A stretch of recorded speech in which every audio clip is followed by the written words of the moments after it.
नमस्कार, आप सभी का मैं स्वागत करता हूं हमारी आज के एक बहुत ही ज्यादा इंफॉर्मेटिव क्लास में। हम लोग अपनी क्लास 9th 10th के जो प्यारे बच्चे हैं उन सभी के साथ बात कर रहे हैं। और आप सभी के साथ बात करते हुए दोस्तों, आप सभी लोग जो हैं उनके सामने बहुत सारे कंफ्यूजन्स रहते हैं, बहुत सारे आप देखते हैं कि डाउट रहते हैं किससे संबंधित, आपके सामाजिक अध्ययन से संबंधित। क्योंकि अधिकतर जो बच्चे हैं भैया जी, उनको सामाजिक अध्ययन कैसा लगता है, उनको सामाजिक अध्ययन बोरिंग लगता है। और आज का हमारा ये जो सेशन होने वाला है, इसके अंदर हम लोग आप सभी के साथ ये डिस्कशन करेंगे कि कैसे आपका जो बोरिंग सामाजिक अध्ययन है या फिर जो बोरिंग सोशल साइंस आपको लगता है, उसको आप कैसे इंटरेस्टिंग बना सकते हैं, कैसे उसको आप क्या कर सकते हैं, इंटरेस्टिंग तरीके से समझ सकते हैं, पढ़ सकते हैं और फिर अपने बोर्ड्स के अंदर या फिर अपनी क्लासेस के अंदर पूरे में से पूरे नंबर प्राप्त कर सकते हैं। तो दोस्त, आपको करना क्या होगा, आपको हमारे इस पूरे के पूरे सेशन को, हमारे इस पूरे की पूरी क्लास को देखना होगा और जो भी बातें आपको बताई जाएं उन बातों को आपको क्या करना होगा, प्रयोग में लाना होगा। ऐसा नहीं कि बस आपने क्लास देख ली और उसके बाद फिर आप उसे भूल जाएं, आपको बताई गई सभी बातों को इंप्लीमेंट करना होगा। ठीक है। अब इसी आशा और उम्मीद के साथ कि दोस्तों आप सभी लोग पूरे तौर पर जो भी बातें बताई जाएंगी उसको इंप्लीमेंट करेंगे, उसको अच्छे तरीके से समझेंगे। हम लोग अपनी आज की इस क्लास को क्या करते हैं दोस्तों, शुरू कर देते हैं। तो सबसे पहले यहां पर हम लोग आप सभी के साथ डिस्कशन करना चाहेंगे कि जब भी आप लोग सोशल साइंस या फिर सामाजिक अध्ययन विषय को पढ़ रहे हैं तो उसके अंतर्गत आप सभी के पास आपकी पाठ्य पुस्तक यानी कि बुक्स होती हैं, है ना। आप सभी के पास अपनी बुक्स होती हैं, किताबें होती हैं या फिर आप देखते हैं कि पुस्तकें होती हैं। और इन पुस्तकों के अंदर आप देखते हैं कि कहीं ना कहीं जिस तरीके से बातों को बताया गया है उसको पढ़ने से बच्चों में रुचि नहीं आती या फिर इंटरेस्ट नहीं आता या फिर उनको बोरियत महसूस होती है कि सर क्या क्या बातें बताई जा रही हैं, मुझे समझ नहीं आ रहा। तो जो भी टॉपिक आपके सिलेबस से रिलेटेड है उससे संबंधित आप क्या देखते हैं कि दोस्तों आपके पास अलग अलग तरीके हैं कि आपकी पाठ्य पुस्तक, आपकी जो बुक है उसके अंतर्गत जो भी आपका सिलेबस है उस सिलेबस से संबंधित आप क्या देखते हैं, बहुत सारे डॉक्यूमेंट्रीज देखते हैं। डॉक्यूमेंट्रीज का मतलब क्या हुआ कि भाई बहुत सारे आप देखते हैं कि मूवीज बनी हुई हैं, बहुत सारी वीडियोस बनी हुई हैं। इन वीडियोस और मूवीज को अगर आप देखते हैं तो आपका अपने उस टॉपिक को समझना बहुत ही ज्यादा आसान हो जाता है। साइंटिफिक तौर पर यह देखा गया है कि जब मनुष्य किसी चीज को देखता है और सुनता है तो वो उसको लंबे समय तक याद करके रखता है और उसको आसानी से समझ लेता है। ऐसे ही हिस्ट्री से संबंधित या फिर ज्योग्राफी से संबंधित अगर आपके कोई टॉपिक्स हैं, अगर आप उनकी कोई वीडियोस देखते हैं तो उसको आप आसानी से लंबे समय तक क्या कर सकते हैं दोस्तों, याद कर सकते हैं। और जो वो बोरियत आपको महसूस होती है सोशल साइंस के अंदर, आप देखते हैं कि वो कहीं ना कहीं खत्म हो जाती है। तो क्या सर हमारे 9th में, हमारे 10th में जो टॉपिक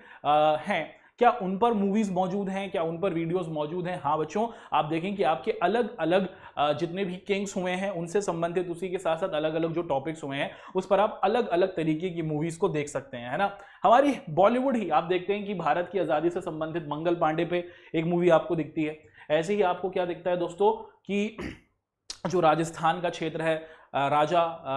रावल रतन, उनसे संबंधित आप देखते हैं कि हमारी वीडियो मौजूद है, मूवी मौजूद है। उसी के साथ आप देखते हैं कि तानाजी, इतिहास से संबंधित ये पूरी की पूरी मूवी है। और जब आप इसे देखते हैं तो आप उस समय की स्थिति को समझ सकते हैं, उस समय लोग कैसे रहते थे, उस समय कौन राजा हुआ करता था, कौन कौन से महत्वपूर्ण लड़ाई हुई हैं और कैसे कैसे उन लड़ाइयों के अंदर बड़े तौर पर आप देखते हैं कि लोगों ने योगदान दिया है। तो इसको देखा जाता है। क्या सिर्फ इसी प्रकार की मूवी है? नहीं भैया, और भी हैं, है ना। अगर आप लोग क्लास 10th में हो तो क्लास 10th के अंदर आप लोग देखते हैं कि भारत के आजादी के संदर्भ में बहुत सारे नायक हुए हैं, जैसे महात्मा गांधी जी। तो महात्मा गांधी जी से संबंधित ये मूवी है। अगर आपने इस मूवी को देख लिया, वो जो भारत में राष्ट्रवाद वाला आपका चैप्टर है ना दोस्तों, उसकी पूरी पटकथा, उसकी पूरी कहानी आपके दिमाग में छप जाएगी आसानी के साथ। ऐसे ही भारत की आजादी में हमें देखते हैं सुभाष चंद्र बोस, उन पर मूवी मौजूद है। ऐसे ही सरदार पटेल पर आप देखते हैं कि मूवी मौजूद है। ऐसे ही आप देखते हैं कि वीर सावरकर पर मूवी मौजूद है ना। शहीद भगत सिंह पर आप देखते हैं कि मूवी मौजूद है। तो जो भी आपकी पढ़ाई से संबंधित आप देखते हैं कि टॉपिक्स हैं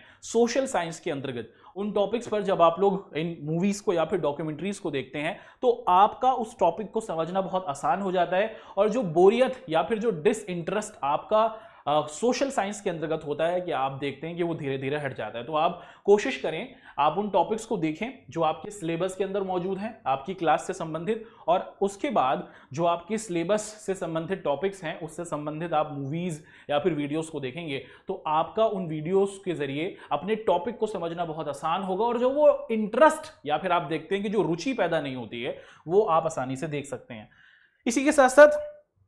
दूसरी सबसे बड़ी समस्या सोशल साइंस पढ़ने के अंतर्गत बच्चों के साथ ये रहती है कि बच्चे सिर्फ उसे पढ़ रहे हैं, है ना, उनका दिमाग कहीं और है। अगर क्लास के अंदर टीचर पढ़ा रहा है तो टीचर सिर्फ किताब में जो कंटेंट लिखा हुआ है, किताब में जो बातें लिखी हुई हैं, उसे बच्चों के सामने क्या कर रहा है, आप देखते हैं कि उगल रहा है या फिर उनके सामने प्रस्तुत कर रहा है। बच्चों के दिमाग में कुछ नहीं आ रहा। कारण यह है कि जो जिस तरीके से सोशल साइंस को पिछले काफी सालों से पढ़ाया जाता रहा है, इसी वजह से बच्चों का इंटरेस्ट सामाजिक अध्ययन के अंतर्गत आप देखते हैं कि बहुत कम हो गया है और बच्चों को ये टॉपिक, ये सब्जेक्ट बहुत ज्यादा बोरिंग लगने लगा है टीचर्स को। और उसी के साथ साथ आप देखते हैं कि मुख्य तौर पर आप जो स्टूडेंट्स हैं, जब आप सोशल साइंस को पढ़ें तो आप क्या कर सकते हैं दोस्तों, कि आपको जो भी टॉपिक्स पढ़ाए जा रहे हैं उस पर चर्चा करनी होगी। यहां पर आप देख सकते हैं दोस्तों कि क्लास 8th के प्यारे से ये बच्चे हैं, क्लास 7th के प्यारे से बच्चे हैं, सोशल साइंस पढ़ रहे हैं और ये सोशल साइंस पढ़ते हुए जो भी टॉपिक पढ़ रहे हैं उससे संबंधित आप देखते हैं कि ये डिस्कशन कर रहे हैं, है ना, कि भैया कोई भी टॉपिक पढ़ाया गया है तो आप देखते हैं कि ग्रुप डिस्कशन कर पढ़ाई कराई जाती है। सोशल साइंस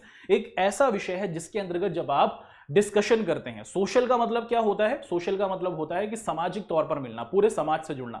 जब जिस सब्जेक्ट का नाम ही आप देखते हैं कि समाज से संबंधित है, तो उस सब्जेक्ट को समझने के लिए आपको अपना समाजीकरण करना होगा, आपको समाज के साथ जुड़ना होगा। सीधे तौर पर आप देखें कि जो भी कक्षा के अंतर्गत आपको बातें पढ़ाई जाएं, आपके टीचर्स आपको पढ़ाएं, आप स्वयं ही क्या करें दोस्तों, उसके अंदर इंटरेस्ट दिखाएं, अपने छोटे छोटे ग्रुप्स बनाएं और उसके अंतर्गत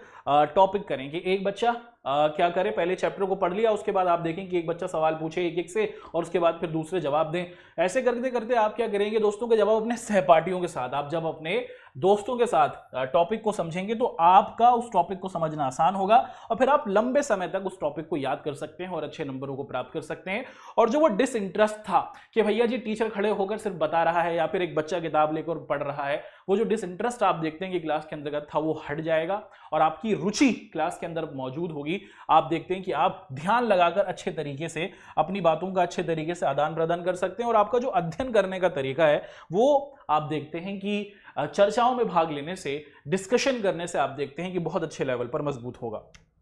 आगे बढ़ेंगे, पॉइंट नंबर 3 को डिस्कस करेंगे दोस्तों कि क्या वो तीसरा तरीका होगा जिसको अगर आप लोग अपना लेते हैं तो सामाजिक अध्ययन से संबंधित जो भी बोरियत, जो भी बोरिंगनेस आपको दिखती है दोस्तों, उसको कैसे दूर किया जा सकता है। बढ़ते हैं आगे, पॉइंट नंबर 3 को आपके सामने कर देते हैं डिस्कस। आपको ध्यान रखना है कि जब भी आप लोग सोशल साइंस सब्जेक्ट को पढ़ेंगे, सामाजिक अध्ययन विषय को पढ़ेंगे, तो पढ़ते हुए आपको उससे संबंधित डिस्कशन तो करना ही है, उससे संबंधित वीडियोस या फिर डॉक्यूमेंट्रीज को तो आपको देखना ही है। उसी के साथ साथ जिस भी चीज को आप पढ़ रहे हैं उसको आपको नोट डाउन जरूर कर लेना है दोस्तों। नोट डाउन से क्या तात्पर्य है कि जैसे यहां पर आप लोग देखते हैं कि सोशल साइंस को समझने के लिए आपको मुख्य तौर पर क्या करना होगा कि दोस्तों जो भी चैप्टर आपने पढ़ा है उस चैप्टर को आप लोग क्या करेंगे दोस्तों, माइंड मैप के जरिए या फिर टाइमलाइन के जरिए। अगर हम लोग इसको आपको समझाना चाहें तो इतिहास, है ना, हिस्ट्री का जो आपका भाग है, हिस्ट्री के अंदर आप लोग देखते हैं कि कक्षा 10वीं के अंतर्गत, ध्यान से सुनिएगा, कक्षा 10वीं के अंतर्गत एक चैप्टर है जिसे क्या कहा जाता है, जिसे कहा जाता है भारत में राष्ट्रवाद, नेशनलिज्म इन इंडिया। अब ये जो आपका चैप्टर है आप देखते हैं कि ये पूरी भारत की आज़ादी से संबंधित है कि वो कौन कौन से बड़े बड़े आंदोलन हुए हैं, किस किस साल में हुए हैं। आप देखते हैं कि उस आंदोलन के अंदर कौन कौन से नेता लोग रहे हैं, कौन कौन सी बड़ी बड़ी घटनाएं आप देखते हैं कि इस चैप्टर के अंदर हुई हैं। उनको याद करने का तरीका क्या हो सकता है और इसको इंटरेस्टिंग बनाने का तरीका क्या हो सकता है कि आप एक तरीके से टाइमलाइन बनाएंगे। उस पूरे चैप्टर को आप लोग कैसे करेंगे दोस्तों, उस पूरे चैप्टर को आप लोग एक टाइम लाइन के ऊपर, है ना, कि एक समय संख्या के ऊपर, एक समय लाइन के ऊपर आप दिखाएंगे कि सबसे पहले भारत की जो कांग्रेस पार्टी थी उसका गठन हुआ 1885 में, है ना, आपने दिखाया 1885 में कांग्रेस पार्टी बनी। उसके बाद आप लोग देखते हैं कि मुख्य तौर पर यहां पर कांग्रेस के अंदर कुछ और बड़े नेताओं का मिलन होता है। फिर आप देखते हैं कि साल 1901 में क्या होता है, महात्मा गांधी जी कांग्रेस के साथ जुड़ जाते हैं। उसके बाद साल 1906 में कांग्रेस जो थी वो 2 भागों में बढ़ जाती है। उसके बाद आप देखते हैं कि साल 1920 में असहयोग आंदोलन होता है। फिर साल 1930 में आप देखते हैं कि दांडी मार्च होती है। फिर साल 1942 में असहयोग आंदोलन होता है और भारत छोड़ो आंदोलन होता है साल 1942 में। और उसके बाद फिर साल 1947 15 अगस्त में भारत को आज़ादी मिलती है। तो ये जो पूरा का पूरा चैप्टर है आपने क्या किया, इससे संबंधित सारी महत्वपूर्ण बातों को एक लाइन के अंदर लिख लिया। अब जब आप पूरे चैप्टर को पढ़ चुके हैं और उसके बाद आपने इस पूरे के पूरे चैप्टर को इस टाइम लाइन के ऊपर उकेर दिया है, जब आप उसे दोबारा पढ़ेंगे तो आपके लिए उस चैप्टर को रिकॉल कर पाना, आपके लिए उस चैप्टर को समझ पाना, आपके लिए उस चैप्टर को लंबे समय तक याद कर पाना आसान होगा। और वो जो लंबा सा चैप्टर था जिसको पढ़ने में आपको परेशानी हो रही थी, जिसको समझने में आपको शुरुआत में कठिनाई हो रही थी, जब आप इस तरीके को अपनाएंगे दोस्तों तो आप देखते हैं कि आपका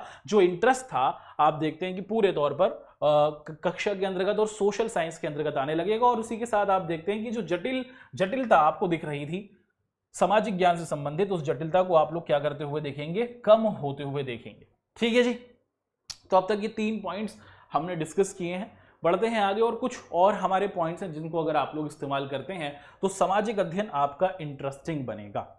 देखिए सोशल साइंस के अंदर सिर्फ हिस्ट्री नहीं होती है ना, अधिकतर जो अभी तक बातें हुई हैं वो हिस्ट्री के कॉन्टेक्स्ट में हुई है कि पुरानी नेताओं पे बनी मूवीज देख लो, है ना। तो हिस्ट्री नहीं होती है सोशल साइंस के अंदर, सामाजिक अध्ययन के अंतर्गत। इसके अंतर्गत आप देखते हैं कि आसपास के समय में, है ना, आज के समय में कौन हमारे देश के अंदर प्रधानमंत्री हैं, कौन वो फैसले ले रहे हैं, कौन राष्ट्रपति हैं, कौन आपके क्षेत्र के, कौन आपके राज्य के मुख्यमंत्री हैं, कौन आपके इलाके के विधायक हैं, वो क्या क्या काम कर रही हैं, उनकी क्या क्या शक्तियां हैं, दुनिया के अंदर कौन कौन से बड़े बड़े परिवर्तन हो रहे हैं। तो पॉलिटिकल साइंस यानी कि राजनीतिक विज्ञान से संबंधित भी बातें आपको कक्षा 9वीं 10वीं के अंदर आप देखते हैं कि आपकी सोशल साइंस में पढ़ाई जाती हैं। और इसको अपने आप से जोड़ने के लिए कि आप इनके साथ अच्छे तरीके से पॉलिटिकल साइंस को समझ सकें, इसका सबसे अच्छा तरीका क्या है कि दोस्तों आपको अखबार पढ़ने की जो रूटीन है ना उसको शुरू करना होगा, है ना। आप क्या करना होगा, आपको अखबार पढ़ना होगा। पूरे तौर पर अखबार पढ़ने की जरूरत नहीं है। आप देखें कि बहुत से स्कूल्स के अंदर भी क्या कराया जाता है कि जब प्रेयर हो रही होती है, जब प्रार्थना हो रही होती है तो बच्चों को खबरें बताई जाती हैं। इसका उद्देश्य यही होता है कि आप अपने आसपास होने वाली घटनाओं से जुड़ सकें। सामाजिक अध्ययन, चाहे अगर आप सब्जेक्ट का ही नाम देखें सामाजिक अध्ययन, सामाजिक मतलब समाज से संबंधित बातें, और सोशल साइंस आपको अपने समाज से जोड़ता है। और समाज से जोड़ने का सबसे बढ़िया माध्यम है दोस्तों के अखबार। और अखबार के अंतर्गत आप लोग क्या देखते हैं कि यहाँ पर जो बड़े बड़े फैसले लिए गए हैं देश से संबंधित, कोई युद्ध हो रहा है, आप देखते हैं कि कोई बड़ा बदलाव हुआ है देश में, कोई नया कानून आया है, किसी के जरिए बनाया गया है, आप उन सभी बातों को क्या करते हैं दोस्तों, समझते हैं और इसके जरिए आपके जीवन पर क्या फर्क पड़ता है आप उसको देखते हैं, है ना। तो आप सोशल साइंस, सामाजिक अध्ययन जो विषय है उसे जब आप अखबार की मदद से क्या करते हैं, पढ़ते हैं, सामाजिक अध्ययन से संबंधित जो खबरें हैं कि कौन नेता हैं आपके क्षेत्र के अंतर्गत, क्या उन्होंने काम किया, कौन सा नया कानून देश के अंतर्गत आया, अगर जनता उस कानून से परेशान है तो क्या उन्होंने विरोध किया, क्या सरकारों ने उस विरोध को समझा, देश का लोकतंत्र किस तरीके से चलता है, देश की न्यायपालिका किस तरीके से चलती है, देश के अंदर जो हमारा कोर्ट है उसकी क्या शक्तियां होती हैं, ये सभी आप कैसे समझ सकते हैं। ये सभी समझने का सबसे आसान तरीका है आपका न्यूज़पेपर। अधिकतर बच्चों का ये कंफ्यूजन होता है कि सर कौन सा न्यूज़पेपर पढ़ें, तो भैया आपके पास जिस भी भाषा के अंतर्गत आपका न्यूज़पेपर आ रहा है, और अगर आपके पास न्यूज़पेपर नहीं आ रहा है, आपके घर पर नहीं आता, आप उसको प्राप्त करने में असमर्थ हैं, तो आपके स्कूल के अंदर, हर स्कूल के अंदर आप देखते हैं कि न्यूज़पेपर आता है, आप वहां पर जाकर मुफ्त में उस न्यूज़पेपर को प्राप्त कर सकते हैं। वरना इंटरनेट के ऊपर तो आपको दिखता है कि सारी खबरें मौजूद होती हैं। तो अपने आपको आसपास की जो खबरें हैं, आसपास की जो करंट इश्यूज चल रहे हैं उसके साथ आपको जोड़ के रखना है, क्योंकि यही करंट इश्यूज, यही जो समसामयिकी के टॉपिक होते हैं दोस्तों, आपको सामाजिक अध्ययन से जोड़ते हैं, है ना, रियल लाइफ कनेक्शन आपका बनाते हैं। अगला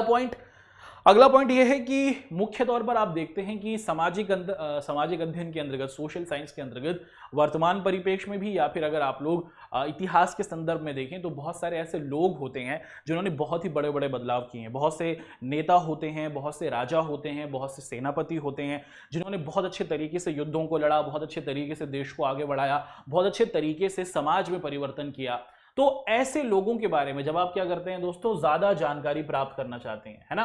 तो हमारा ये जो पूरा का पूरा डिस्कशन हो रहा है वो इसी बात पे हो रहा है कि हम कैसे सोशल साइंस को इंटरेस्टिंग बना सकते हैं। अब सोशल साइंस के अंतर्गत आप लोग क्या देखते हैं दोस्तों, सोशल साइंस के अंतर्गत अगर आप लोग किसी व्यक्ति विशेष के बारे में पढ़ते हैं, मान लीजिए कि अगर आपको हिटलर के बारे में बताया जा रहा है, आपको गांधी जी के बारे में बताया जा रहा है, या फिर आप देखते हैं कि सुभाष चंद्र बोस के बारे में बताया जा रहा है, तो बहुत कम बातें आप देखते हैं कि आपकी पाठ्य पुस्तक के अंतर्गत होती है, क्योंकि उसमें तो पूरे चैप्टर को कवर करना होता है ना। लेकिन जब आप खुद ही, जब आप स्वयं ही क्या करते हैं, उस ऐतिहासिक व्यक्ति से क्या करते हैं, अपने आप को जोड़ते हैं, और उस ऐतिहासिक व्यक्ति की क्या करते हैं दोस्तों, जीवन की उपलब्धियों और चुनौतियों को समझने की कोशिश करते हैं, तो आप क्या कर सकते हैं, उसके जरिए अपनी पढ़ाई को और अपनी सामाजिक अध्ययन के जो इंटरेस्ट है उसको मजबूत कर सकते हैं। इसका मतलब क्या हुआ कि जितने भी आपके बड़े बड़े आप देखते हैं कि ऐतिहासिक लोग आए हैं, इनकी जीवनी अगर आप पढ़ते हैं, इनकी जीवन कथा को जब आप पढ़ते हैं, चाहे इसमें रानी लक्ष्मीबाई हो, छत्रपति शिवाजी महाराज हो, उसी के साथ टीपू सुल्तान हो, या फिर अशोक द ग्रेट हो, सुभाष चंद्र बोस, स्वामी विवेकानंद, या फिर एपीजे अब्दुल कलाम हो, जब आप इनकी जीवनियों को पढ़ते हैं, आपके पाठ के अंदर, आपकी सिलेबस के अंदर जो टॉपिक हैं, उस टॉपिक में बहुत कम बातें बताई गई हैं और उससे आपका इंटरेस्ट उतना ज्यादा नहीं बढ़ा। लेकिन अगर आपको उस व्यक्ति विशेष के बारे में ज्यादा जानना है तो आप उसकी आत्मकथा को पढ़ेंगे, और जब आप उसकी आत्मकथा को पढ़ते हैं दोस्त, तो आपका खुद ब खुद इंटरेस्ट उस व्यक्ति के साथ जुड़ता है, उसके काम से जुड़ता है, और उसके काम से कैसे समाज में परिवर्तन आया है आप उससे भी जुड़ पाते हैं, और आपका सामाजिक अध्ययन के प्रति आप देखते हैं कि इंटरेस्ट जुड़ता है। तो अलग अलग लोगों की जो आत्मकथाएं हैं, जब आप इसका अध्ययन करेंगे तो आपके लिए चीजों को समझना आसान होगा, है ना। तो ऐसा नहीं कि बहुत मोटी मोटी किताबें होती हैं, इनकी आत्मकथाएं बहुत कम कम परिपेक्ष में भी आती हैं और बच्चों के लिए साधारण तौर पर निर्मित की जाती हैं, तो आप उनको पढ़ सकते हैं और अपने इंटरेस्ट को क्या कर सकते हैं दोस्त, पूरे तौर पर मजबूत कर सकते हैं। बढ़ते हैं आगे। यहां पर अब हम लोग डिस्कशन करेंगे किस चीज का दोस्तों, यहां पर अब हम लोग आप सभी के साथ डिस्कशन करेंगे अपने नए टॉपिक का, और इस नए टॉपिक के अंतर्गत हम लोग डिस्कशन करेंगे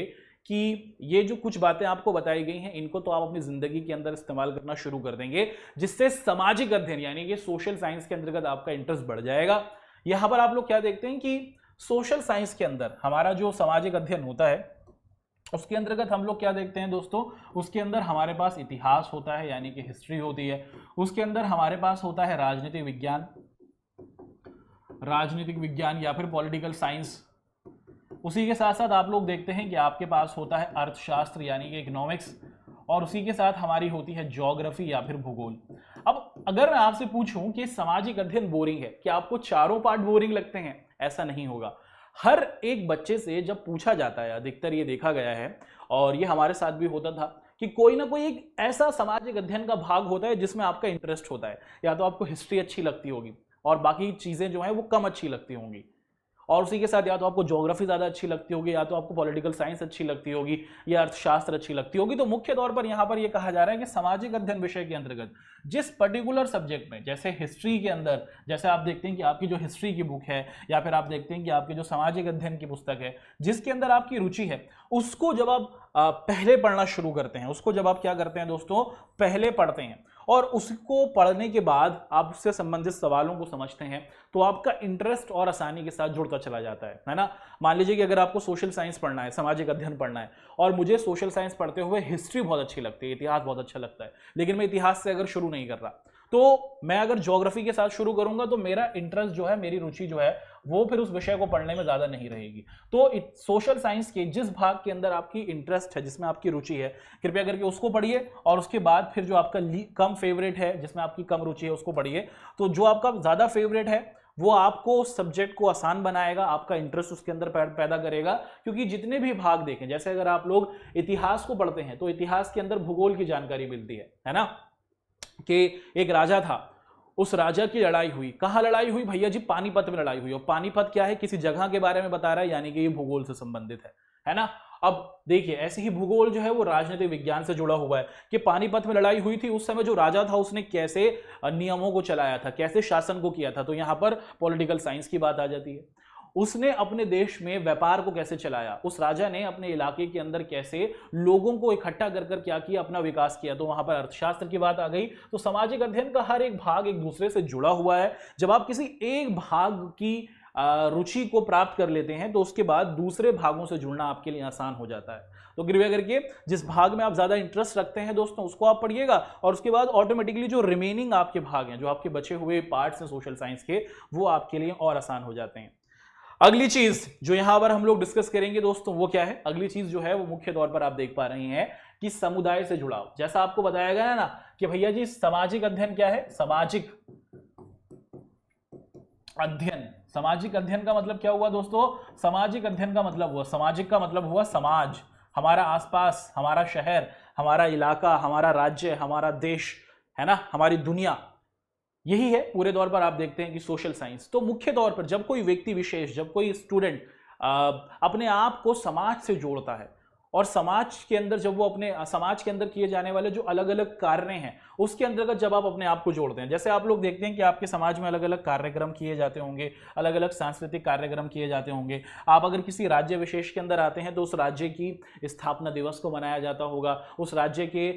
गानों को आगे बढ़ाने की कोशिश की जाती होगी। या फिर आप देखें कि मुख्य तौर पर हमें क्या दिखता है दोस्तों, हम देखते हैं कि हमें संग्रहालय या फिर म्यूजियम दिखते हैं। तो अगर आपका सोशल साइंस के अंदर इंटरेस्ट नहीं है तो मुख्य तौर पर आपको क्या करना होगा, आपको अपने इलाकों के अंदर, अपने क्षेत्र के अंदर, मान लीजिए कि अगर आप यूपी से आते हैं, मान लीजिए अगर आप महाराष्ट्र से आते हैं, तो महाराष्ट्र में पुरातन समय में, प्राचीन समय में बहुत सारे लोग रहा करते थे, बहुत सारे मंदिर हुआ करते थे, उनसे संबंधित म्यूजियम्स मौजूद हैं। जब आप इन म्यूजियम्स का क्या करते हैं दोस्तों, दौरा करते हैं, इन म्यूजियम्स के अंदर जब आप जाते हैं तो इनसे संबंधित ऐतिहासिक बातें आपको समझ में आती हैं और उसी के साथ साथ आपकी जो समझ है वो गहरी होती है और आपका इंटरेस्ट सामाजिक अध्ययन के अंतर्गत आता है। तो आपको अपने आप को समाज से जोड़ना होगा। समाज से जोड़ने से तात्पर्य है कि आपको समाज में किए जाने वाले जो आपके संस्कृति से संबंधित कार्यक्रम है, जब आप उसमें जुड़ेंगे तो आपकी रुचि सोशल साइंस में जुड़ेगी। उसी के साथ साथ आपके आसपास मौजूद जो आपके संग्रहालय हैं, जब आप वहां पर जाएंगे और उन संग्रहालयों के अंदर मौजूद जानकारी को प्राप्त करेंगे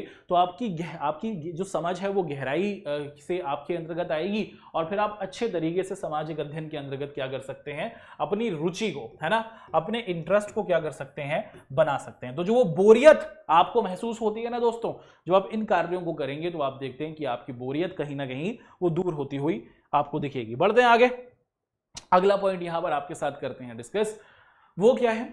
वो ये है कि मुख्य तौर पर आप मूवीज को तो देख ही सकते हैं, जैसे आपको बताया गया था क्लास के शुरुआती पॉइंट में। उसी के साथ साथ बहुत सारी ऑडियो, सिर्फ और सिर्फ आवाज टॉपिक से संबंधित आप देखते हैं कि अलग अलग प्लेटफॉर्म्स पर मौजूद है। आपकी क्लास का जो भी टॉपिक है, चाहे 6, 7, 8, 9, 10 किसी भी आप क्लास में पढ़ते हो, सामाजिक अध्ययन के अंतर्गत इतिहास, भूगोल, राजनीतिक विज्ञान या फिर अर्थशास्त्र से संबंधित जो भी आपका टॉपिक है, उस टॉपिक के अंतर्गत आप लोग क्या देखते हैं कि दोस्तों जो भी अगर आप पॉइंट को सर्च करते हैं इंटरनेट पर तो उससे संबंधित वीडियो या फिर ऑडियो आपको आसानी से प्राप्त हो सकता है। और उस ऑडियो और वीडियो को जब आप सुनते हैं और उसको सुनने के बाद फिर जब आप क्या करते हैं, पठन करते हैं या फिर अपनी किताब को पढ़ते हैं, तो आपका उस टॉपिक को समझना बहुत ही क्या हो जाता है, सरल हो जाता है। तो कृपया करके इसको भी अपनाइए। तो बहुत सारे माध्यम से जहां से इंटरनेट पर आप लोग क्या कर सकते हैं दोस्तों, वीडियोस को देख सकते हैं, टॉपिक को समझ सकते हैं। जैसे क्लास 9th के अंदर आप लोग देखते हैं कि एक टॉपिक है जिसे क्या कहा जाता है, फ्रांस की क्रांति। आप इसके बारे में क्या करते हैं, जब आप इंटरनेट पर सर्च करते हैं तो आपको बेतहाशा वीडियोस, उसी के साथ बहुत सारी ऑडियोज दिखती हैं। आप किसी भी एक ऑडियो को सुनिए या फिर वीडियो को देखिए, उसके बाद चैप्टर को पढ़िए, तो आपके लिए उस चैप्टर को समझना आसान होगा। आपका जो इंटरेस्ट उस टॉपिक के अंदर नहीं था, आप देखते हैं कि वो इंटरेस्ट फिर इसके जरिए पूरे तौर पर क्या होगा, मजबूत किया जा सकता है। तो दोस्तों यहाँ हमारे आज के सेशन में, हमारी आज की इस क्लास में हमने आप सभी के साथ मुख्य तौर पर क्या किया है कि सामाजिक अध्ययन विषय के अंतर्गत अगर आप लोग क्या रखते हैं, डिसइंटरेस्ट रखते हैं, अगर आपका इंटरेस्ट नहीं है, आपको वो बहुत बोरिंग लगता है, आपको नींद आने लगती है, तो आपकी नींद को दूर करने का क्या तरीका हो सकता है। और सामाजिक अध्ययन कुछ नहीं, बस आपके समाज की, आपके आसपास की बातें हैं, उनको जब आप अपने आप से जोड़ते हैं, बताई हुई बातों को आधार रखकर जब आप पढ़ाई करना शुरू करेंगे, ये भी जो पॉइंट्स आपको बताए गए हैं, इनको आप लोगों को सिर्फ सुनकर आज ही क्या कर लेना है दोस्तों, इंप्लीमेंट करने की कोशिश करनी है। और जब आप इनको इंप्लीमेंट करना शुरू करेंगे, इनको आप लोग अपनी जिंदगी में इस्तेमाल करना शुरू करेंगे, तो आप देखते हैं कि बड़े स्तर पर आपके जीवन के अंदर क्या आएगा दोस्तों, बहुत जबरदस्त तौर पर बदलाव आपको आता हुआ दिखेगा। क्या दिखेगा आपको, बड़े स्तर पर बदलाव आता हुआ दिखेगा। ठीक है, तो अब इसी आशा और उम्मीद के साथ कि आपको हमारा ये सेशन बहुत ही फायदेमंद लगा होगा। हमारी आप लोगों से मुलाकात होगी अपने किसी और सेशन के अंदर, अपनी किसी और क्लास के अंतर्गत। तब तक आप सभी लोग अपना ध्यान रखें और आपका हमारे साथ जुड़ने के लिए बहुत बहुत धन्यवाद।